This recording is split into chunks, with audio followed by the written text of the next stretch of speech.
echo of his call. ஆண்டவர் இயேசுவின் நாமம் மகிமைப்படுவதாக. ప్రభు యేసుక్రీస్తు నామము మహిమచెందురుగాక. மறுபடியும் நாம் சந்திக்கும்படி தேவன் செய்த உதவிகளுக்கு நாம் நன்றி உள்ளவர்களாக இருப்போமாக. మనమందరం మరలా కలిసేలాగా చేసిన ఆ కృపని బట్టి ఆయనకి వందనాలు. புலம்பல் 3ஆம் அதிகாரம் 22ஆம் வசனத்தை படிக்கும்போது విలాప వాక్యము 3వ అధికారం 22వ వచనం చదివి ஆண்டவருடைய இரக்கங்களுக்கு முடிவில்லை என்று வேதம் சொல்கிறது. ఆయన వాత్సల్యతో ఎడతెగక నిలిచినని రాయబడి ఉన్నది. நாம் ஒரு இரக்கமற்ற உலகத்தில் வாழ்கிறோம். మనం ఒక కృప లేని ఈ లోకంలో జీవిస్తున్నాము. ஆகவே நாம் தேவனுடைய இரக்கத்தை சார்ந்து வாழ வேண்டிய கட்டாயம் ஏற்படுகிறது. అందుకనే మనం ప్రభు వాత్సల్యతపై మనం ఆధారపడి జీవించవలసింది. எல்லா நேரங்களும் நமக்கு ஆண்டவரை சார்ந்து வாழ அனுமதிப்பது இல்லை. మనం అన్ని కాలంలో ఆయన మీద ఆధారపడి జీవించే మనకు తరుణాలు దొరకవు. ஆனால் உண்மை என்னவென்றால் ஆண்டவராகிய இயேசு கிறிஸ்துவின் இரக்கம் தான் நிரந்தரமானது. కానీ నిజం చెప్పాలంటే ఆ ప్రభు అయిన యేసుక్రీస్తు వాత్సల్యత ఒకటే నిరంతరమైనది. మనిద ఉదవిக்கும் శక్తికి ஒரு அளவு இருக்கிறது.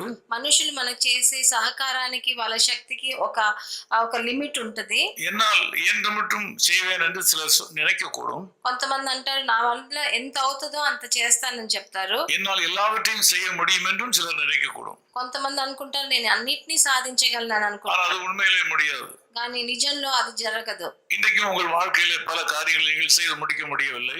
ఈ రోజు కూడా మీ జీవితంలో కొన్ని మీరు అనుకుంటున్నారు కానీ చేయలేకపోతున్నారు. காலைவேளையில் ஆண்டவர் சொல்கிற காரியம் நீங்கள் ஆண்டவரை சார்ந்து கொள்ளுங்கள். ఈ ప్రొద్దుట వేళ ప్రభు మీదకి సెలవిచ్చేది మీరు ఆయన మీద ఆధారపడాలని. அவருடைய இரக்கங்கள் காலைதோறும் புதிதானவைகள். ఎందుకంటే ఒక్కొక్క రోజు పొద్దుట ఆయన కృప కొత్తదిగా ఉందని. இன்று காலையிலே மாத்திரமல்ல உங்கள் வாழ்க்கையின் எல்லா நாட்களிலும் அவருடைய இரக்கமும் கிருபையும் உங்களுக்கு போதுமானதாக இருக்கும். ఈ ఒక్క రోజు కాదు మీ జీవితాంతం ఒక్కొక్క రోజు ఆయన వాత్సల్యత కొత్తగా ఉంది మీ జీవితంలో. ஆகவே வேத வல்லுநர்கள் சொல்லுகிறபடி கர்த்தாவே நீரே என் பங்கு என்று சொல்லி அவரை சார்ந்து கொள்வோமாக.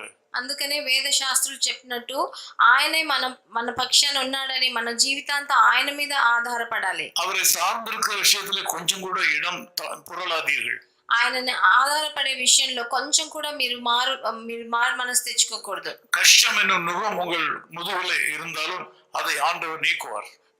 మీ మీద ఒక పెద్ద భారం కష్టం అన్న భారం ఉన్నా కూడా అది ప్రభు మీ దగ్గర నుంచి తొలగిస్తాడు. உங்கள் கடினமான பாதை உங்களுக்கு இலகுவாக ஆண்டவராலே மாற்றப்படும். మీ కఠినమైన త్రోవ మీకు చాలా సరళముగా ప్రభువు చేస్తాడు. நீங்கள் அவரை உறுதியாய் பற்றிக்கொள்ளுங்கள். మీరు ఆయనను గట్టిగా పట్టుకోవాల్సి. அது உங்களை உயர்ந்த நிலைக்கு கொண்டு செல்லும். అది మిమ్మల్ని ఉన్నత స్థితికి తీసుకెళ్తుంది. நான் உங்களோட ஜெபிக்கட்டும். నేను మీతో కలిసి ప్రార్థిస్తాను. நல்ல பிதாவே உமக்கு நன்றி செலுத்துகிறோம். మంచి తండ్రి మీకు స్తుతులు వందనాలు. இந்த ஜெபத்திலே கலந்து கொண்ட எல்லா மக்களையும் ஆசீர்வதியும். ఈ నాతో ఏకీభవించే అందరినీ మీరు ఆశీర్వదించండి. உங்களுடைய இரக்கங்களுக்கு தான் முடிவில்லை என்று வேதம் சொல்கிறது. మీ వాత్సల్యత ఏనాడు ఎడతెగక ఉందని చెప్తుంది. மனிதருடைய இரக்கங்கள் எல்லா நேரங்களிலும் உங்களுக்கு சாதகமாக அமைகிறதில்லை.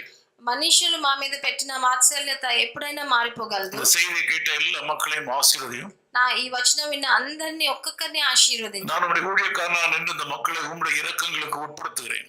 నేను మీ సేవకుడిగా నిలబడి మీ కృప వాళ్ళ మీద కుమ్మరించమని వేడుకుంటున్నాను. இவருடைய வாழ்க்கையின் தேவைகள் அனைத்தும் சந்திக்கப்படுவதாக. వాళ్ళ జీవిత అక్కర్లు అన్ని తీర్చబడును గాక. இயேசு கிறிஸ்துவின் நாமத்தில் ஜெபிக்கிறோம் பிதாவே. ప్రభువైన యేసుక్రీస్తు నామమునందున వేడుకుంటున్నాము తండ్రి. ఆమేన్. ఆమేన్. His call ministries 10 Muhammad Abdullah 2nd Street opposite International Cricket Stadium, Chepauk, Chennai 600005, India. Phone 914428528282. Mobile phone and WhatsApp 919841271858. Email sam@echoofhiscall.org. Website www.echoofhiscall.org. God bless you.